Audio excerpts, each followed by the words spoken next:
Hello and welcome to Voices of BlueScope, the podcast where we go behind the scenes of BlueScope to meet the people who create strength every day. I'm your host, Martin Feld. Thank you for listening.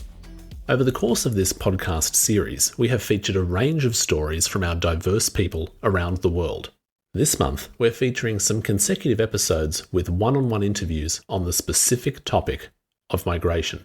In each instalment, you'll hear a conversation with a BlueScope person who has moved to Australia, learning where they've come from, what it was like to relocate to a new country, and what has motivated and challenged them over time, along with the different ways of thinking that they've brought to work.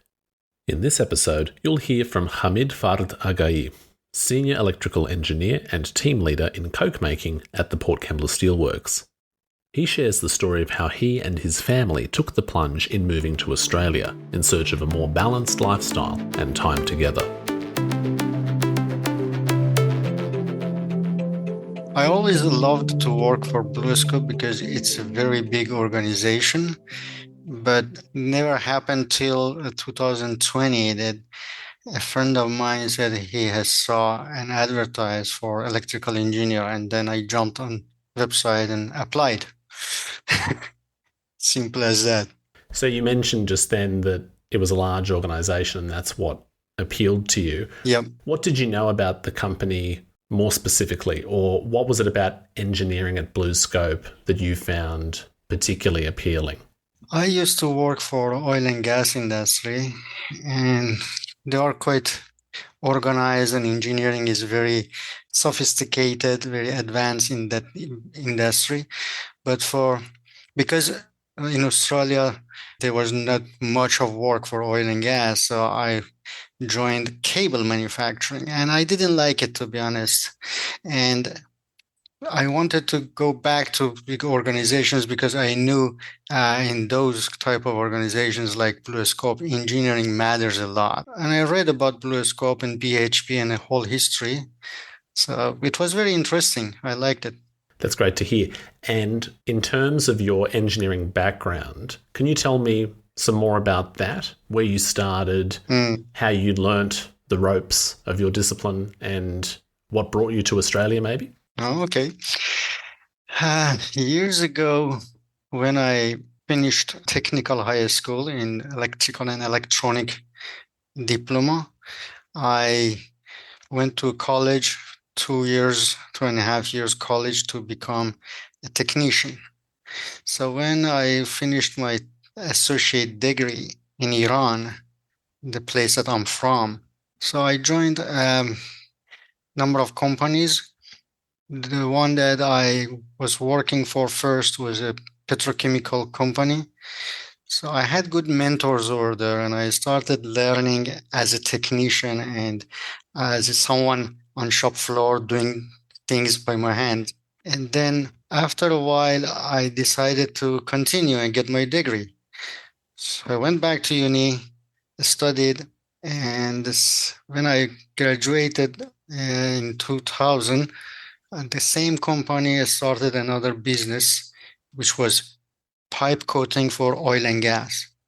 So I joined that company, same company, a new business, and we built factories. And I again had good mentors over there. And now as an engineer, I started learning. So because those plants were very far from my home, capital in Tehran, 250 kilometers away, it was impossible to commute every day, right? So we were living in the plant. We had buildings for living in the plant. I did that for 11 years, and I didn't see my daughter growing up. I was seeing her only at weekends. My wife and my daughter were living in capital. It was a very tough life that way, but nowhere else would pay me that much, and I needed to that money. So I was kind of stuck. One day, my wife and I decided enough is enough. I have to quit. after 11 years. And I believe things happen, good things happen if you want them, really want them from your heart. So when I quit and I didn't know what I'm going to do, I just knew that I have to quit to start a new life. A friend called me and said, from my brother in Australia, I heard that a company called Bradley Shaw, they're hiring an electrical engineer. Do you want me to get the email address for you? Yeah. And I knew the company. They were in the same business, pipe coating industry. He sent me the email address. I sent application. Anyway, they invited us, my family and I, to come here for a visit, for a face-to-face interview. And they offered me the job in 2010. So October 2010, we landed in Sydney airport. And we stayed here with the job that I got. Unfortunately, that business, that Bradley Shaw pipe coating industry, stopped in Australia. They closed down the plant. And I worked for them, for the same company, in Indonesia, Malaysia, a bit, and Azerbaijan. I worked for them as part of global engineering team, which that was again another university for me. I learned a lot around the world. Then eventually came back to Australia, back home, and I had this job in cable manufacturing till I found a job in BlueScope. Finally, I could come into BlueScope 10 minutes from home, not 1 hour drive. I was driving back and forth to Liverpool, 800 kilometers a week. That was too much for 5 years in cable manufacturing. So I'm glad that I'm here, 10 minutes from home, the best company I've ever worked for. And I love the organization because everything is organized. Everything has a procedure. Everything has some definition here. Nothing is in there. That is an amazing story. And thank you for sharing such personal elements. I really appreciate that. You're welcome. I was really intrigued when you described that moment of landing in Sydney after all of this hard work, this persistence to make it happen. What can you tell me about how you felt that day? What was it like to actually land in Sydney and know that you were moving to a different country? First few days were no good. Mm-hmm. The smell of everything was different. We didn't like the food. We didn't like the smell of food. It was very difficult to adapt, especially in that October. It was quite cold and rainy, gloomy, and it was not a pleasant time of the year as well. It was a culture shock and environmental shock.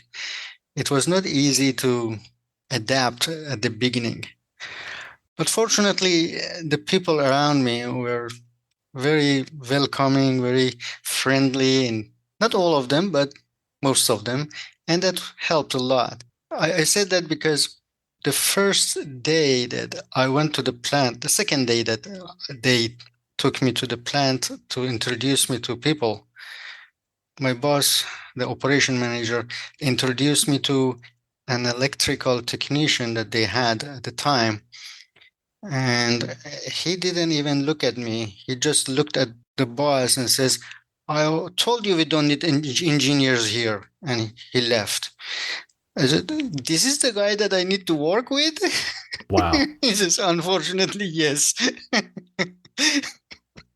That's not what you expect. That's rough. No, that was not the best welcoming from someone that you have to work directly with. And yeah, it was a bit difficult, but we were positive and we knew that eventually we can manage, we can adapt ourselves. So we did it finally, yes. And how does it feel these days after that, well, rough start, as you said? Mm-hmm. Does it feel like two homes, or do you have nostalgia for things here? How do you balance feelings of belonging to two places? No, actually, this is home. Mm. It's not like that I feel I belong to two places. I like my country, Iran. I was born over there, but I don't have much attachment to it, especially after my parents passed away and friends got scattered and all of that. So we are grown up. I'm almost 56, and my attachment is to my family, my wife, my daughter, my work. So Australia, especially Wollongong, is the home. That's beautiful. As a fellow Wollongong person, Yeah. I understand. So that's beautiful. Now, in terms of that feeling of belonging, you've mentioned family. When it comes to work, you've said very explicitly and with a glowing review that you really wanted to work at BlueScope and you finally made it happen. Yep. What have been some of the key experiences that you've had at BlueScope since you've joined? What have you discovered about working here and what's been important to you? Well, the first thing that I can mention is even onboarding a person, a new person, has a procedure. BlueScope has even procedure for that. So the team leader that hired me, she was exactly following the procedure, and that was very comfortable coming on board and getting up to speed. Another thing that it was very interesting is everything has its own way. People say Coke making way. So it's kind of a standard. Coke making way of doing things is a way of a standard doing things, even in electrical engineering. Another good experience was I was challenged, and this is what I like. My team leader kind of throw me under the bus, says, "This is your project, get it done." And that was good.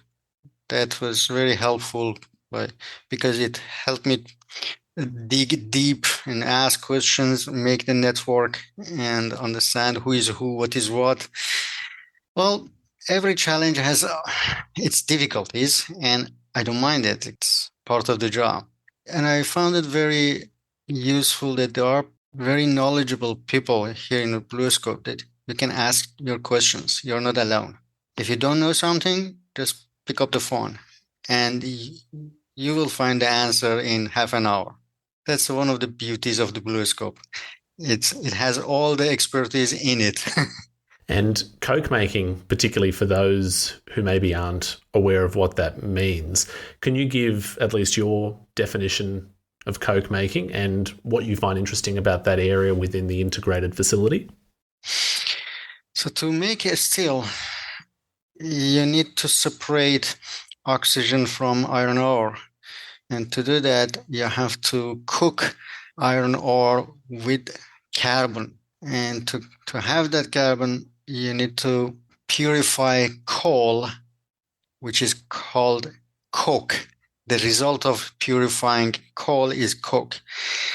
To do that, to purify coal, you have to heat the coal in a sealed airtight oven, not to burn it, but heat it up to purify it. Up to 1100 degrees, we increase the temperature of the coal for 18 hours, and that purifies the coal and gives us coke. That is called coke making. Another interesting thing about coke making and whole business is we are not wasting anything. During that 18 hours of cooking coal, we are generating coke oven gas. That gas goes to blast furnace. They burn it as a fuel.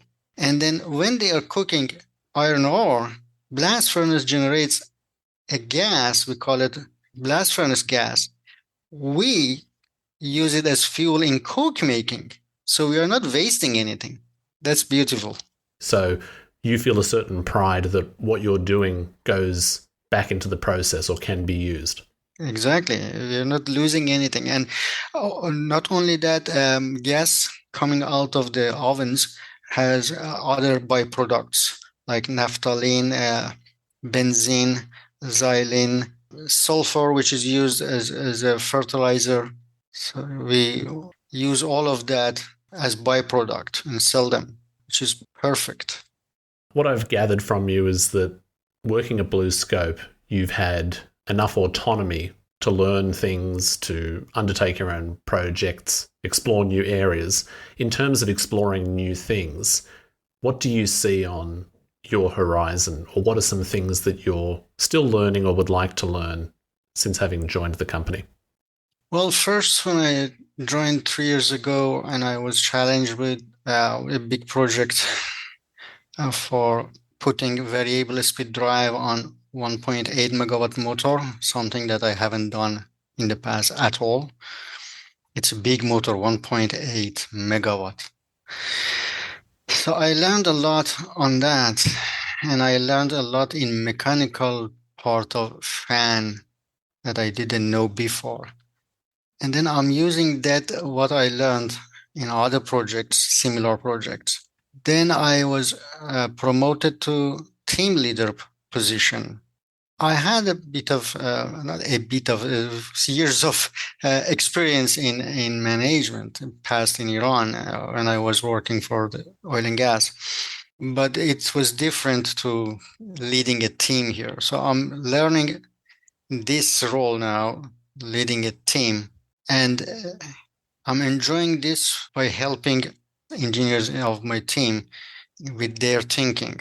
And BlueScope is actually good at this part as well. We had this leaders essential training. I was part of that, and a couple of days ago we had this graduation ceremony, which was good. So again, I'm growing and learning and developing myself in this field, team leader field. That's fantastic. So you've had a lot of opportunities to learn along the way. That's right. I suppose my final question, at least about your working experience at BlueScope, you've had lots of opportunities to learn, but no doubt you've brought things from where you came from your original home to Australia, to BlueScope. What is a particular contribution or suggestion at work that you've made that you're particularly proud of? Is there some way that maybe you've thought differently or been able to contribute at work? It's not new. It's not something that I brought it here only. I think everyone is aware of it, but something that I challenged the people when I joined here was thinking old school.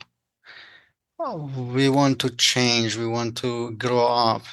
Doing things because we have done it that way for so many years doesn't make it right. This is something that you hear every day from people that have worked here for 30, 40 years, but that needs to change. And I'm very good at that, to challenge them in this regard. Now, have done it that way for many years doesn't make it right or wrong. You have to have a better reason when you're asking me to do something. So let's think about it. Let's refresh our minds and make sure we are doing the right thing. I don't want to reinvent the wheel, but at least we have to be mindful of what we are doing. We have to review it every so often. So it's not like this is the way and that's it. No, I didn't agree to this one. So is it fair to say that it's not one thing, it's really an attitude at work? It's an approach that uses critical thinking. You want to look at everything critically. That's right. We as engineers are normally like this, but when people stay in one place for a long time, they get used to the norm, and that's unconsciously becomes a habit to do things based on the habit, not based on the thinking. Maybe because I worked in different places, different countries, I was challenged with different environments, different projects. I developed this mindset that every time that I need to decide, I have to think. There is no pattern. That is a fantastic message for everyone listening, because it can be very easy to get comfortable in just about any role. That's right. Yeah. You shouldn't get too much comfortable. Is there something, Hamid, that I haven't asked you about or that you would like to mention from your story on this podcast episode? I mentioned at the beginning that good things will happen if you really want them, right? I want to emphasize on that. If you want to make a change in your life, you have to do something. You have to jump from your comfort zone. This is what I've done. After 11 years stuck in that job, finally I quit without knowing what I'm going to do. But I knew staying over there was wrong. So just do it. That's all. I think that's a perfect note to end on for this episode, Hamid. Thank you so much for your time. It's been great to have you on this episode. Thank you for having me. Thank you. We thank Hamid for sharing his personal story and hope that you enjoyed what he had to say as well. Make sure to check the links and show notes for more information about what you just heard. And to discover more of our people and their stories, visit bluescope.com, Bluescope on LinkedIn, and TV Bluescope on YouTube. Thank you for listening to Voices of Bluescope. Until next time.